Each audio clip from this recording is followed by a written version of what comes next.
Coming up, the Office of Compliance hosted an event where students shared their views on relationship boundaries. Plus, TAMUK crowns a new queen at the annual Miss TAMUK pageant. And student visa revocations at TAMUK spark concern, with students voicing worries over international education impacts and diversity on campus. This episode of the Javelina Broadcast Network starts right now.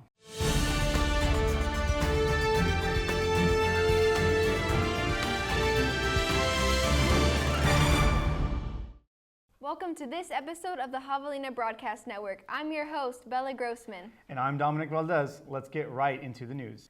The Office of Compliance held an event for Sexual Assault Awareness Month where students used a Likert scale to share their views on boundaries in relationships. The activity sparked discussion on consent, communication, and healthy relationship dynamics. Our managing editor, Matthew Roberts, was there with the story. Thank you, Dom and Bella.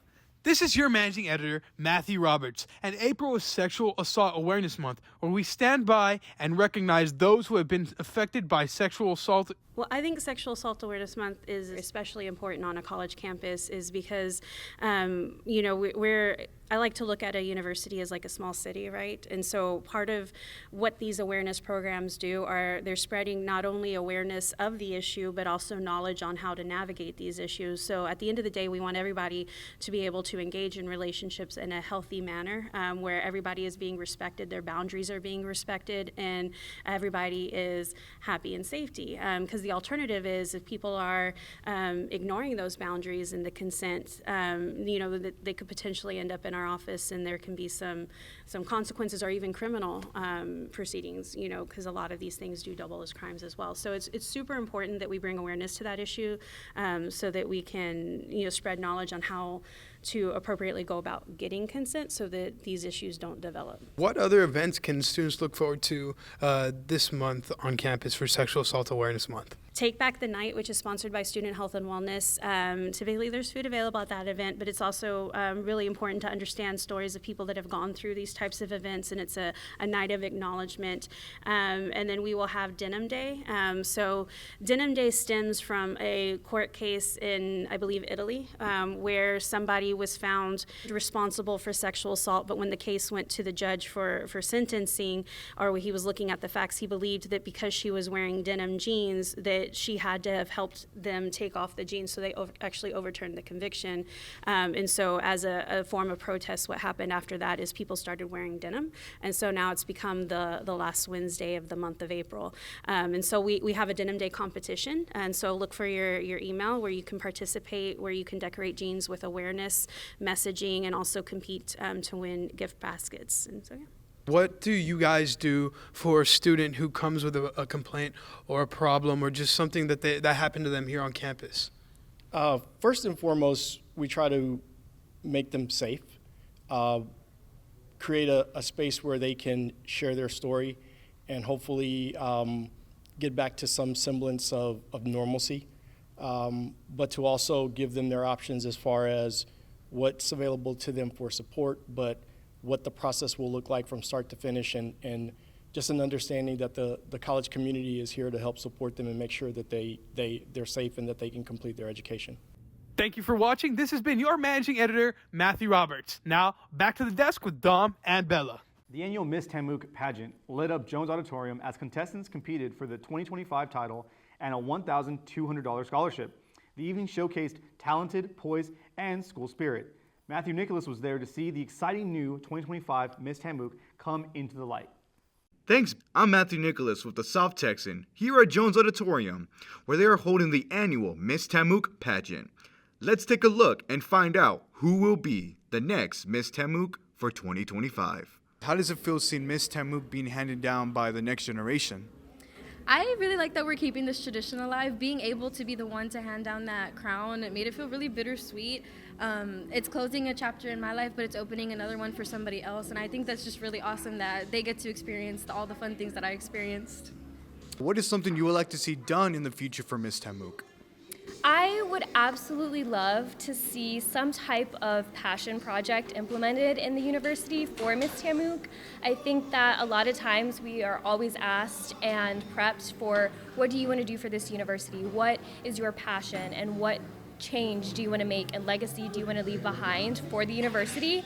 And I think that one of the ways that we can do that is to have a passion project where that specific Miss TAMUK picks something that she really loves and can implement something that is impactful to the university, to the community of Kingsville, but is also something that can withstand time.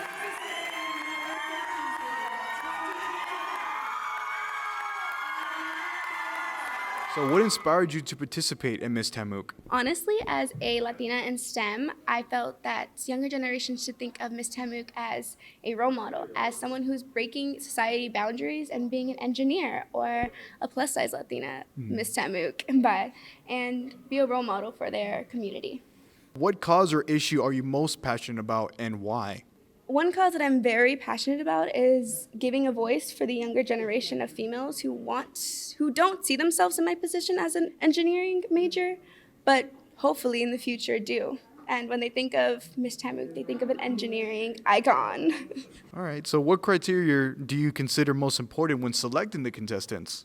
For me, you're always a student first. So GPA is the biggest thing for us when we're looking at our candidates, when we have them sign up to be a contestant. We look at GPA, we look at class grades, but we also make sure that they are focused on their classes. You know, yes, it is fun to come to a pageant, to participate in it, but you also need to be doing your part in the classroom. That's all for me. Thank you. I'm Matthew Nicholas. Back to the desk.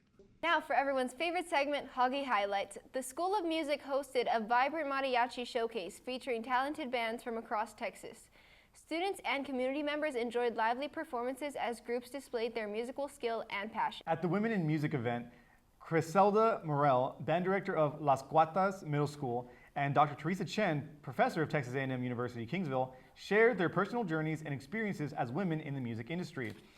Their story inspired students and highlighted the importance of representation and resilience in the field. Before we get into this episode's last story, here's a quick word from our sponsor.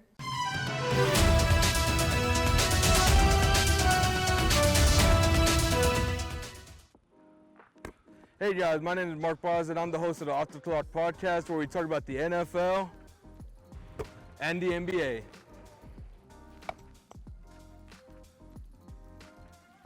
And the MLB. And many more pro sports. You can catch my show on the radio at KTAI 91.1 to 1 or on Spotify every Tuesday and Thursday at 5 p.m. Hope you all enjoy. Peace.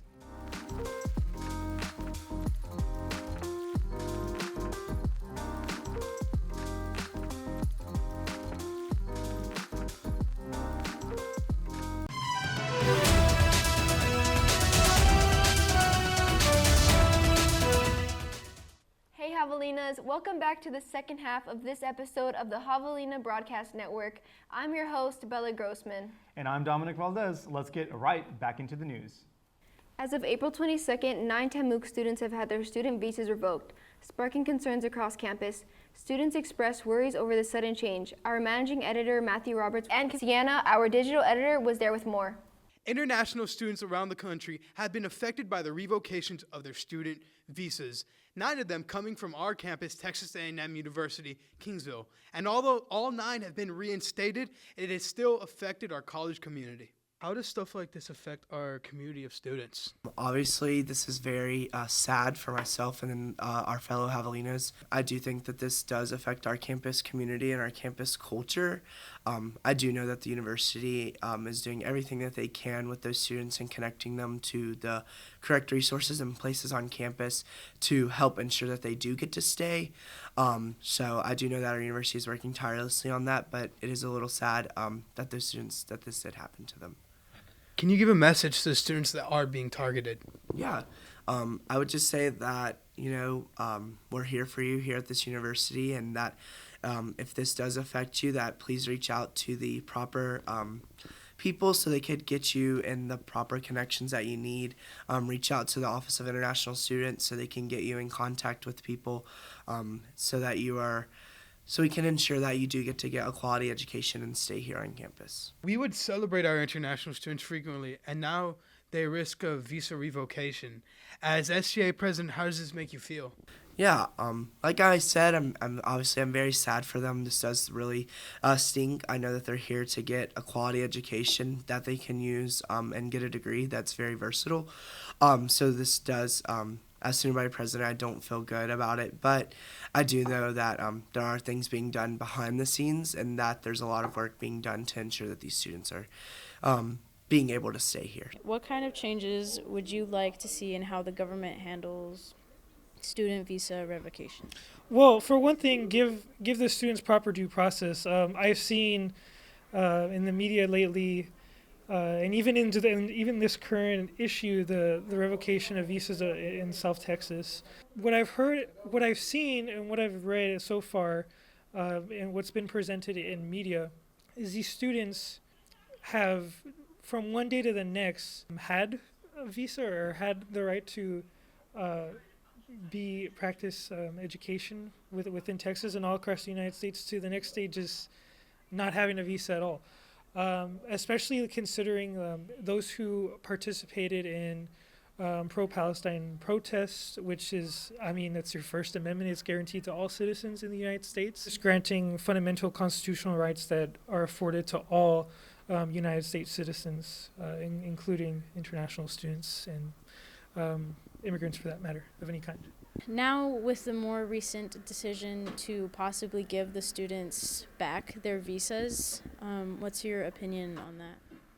I think it's most definitely positive, and I think a lot of I know that a lot of organizations and a lot of legal defense organizations have contributed significantly to it. I believe this shouldn't have happened in the first place, because largely, and again, the reason why a lot of the visas have been reinstated is because fundamentally due process wasn't followed.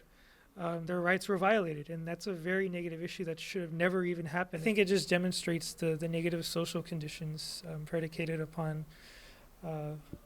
international students and immigrants, for that matter. Following widespread backlash and legal challenges, the U.S. government has temporarily reversed its decision to cancel international student visas. The controversial policy, which threatened to potentially deport students, was met with lawsuits and backlash from universities and students nationwide. AP News has stated the legal fights may not be over. Lawyers in the Oakland case are seeking nationwide order from the court prohibiting the government from arresting or incarcerating students, transferring them into places outside their district, or preventing them from continuing work or studies. As of Friday 25th, the U.S. government had decided to reinstate the students' visas temporarily, allowing the government to renew its policies. Officials say the move offers short-term relief, but long-term clarity is still needed. That's all from your digital editor, Ciana Cortez, and your managing editor, Matthew Roberts. Now back to the desk with Dominic and Bella. And now for all of our sports fans out there, it's time for Silent Reports with sports editor Mark Boz.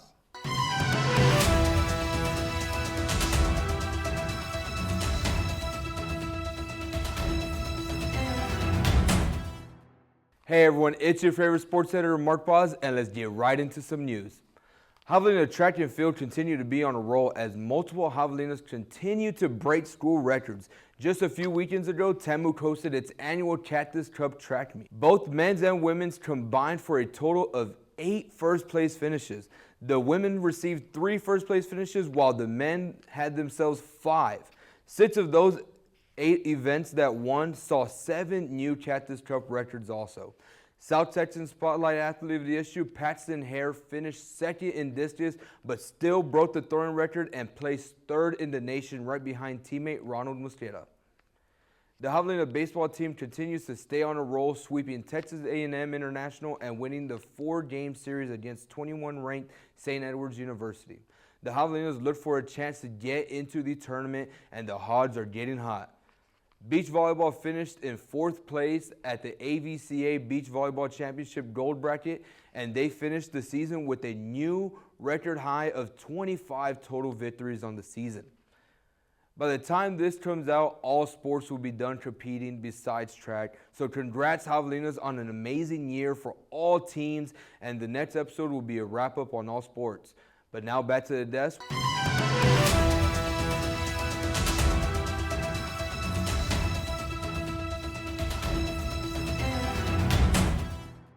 Thank you, Mark. Don't forget to subscribe to the Javelina Media Experience for more news on campus and pick up your copy of the South Texan.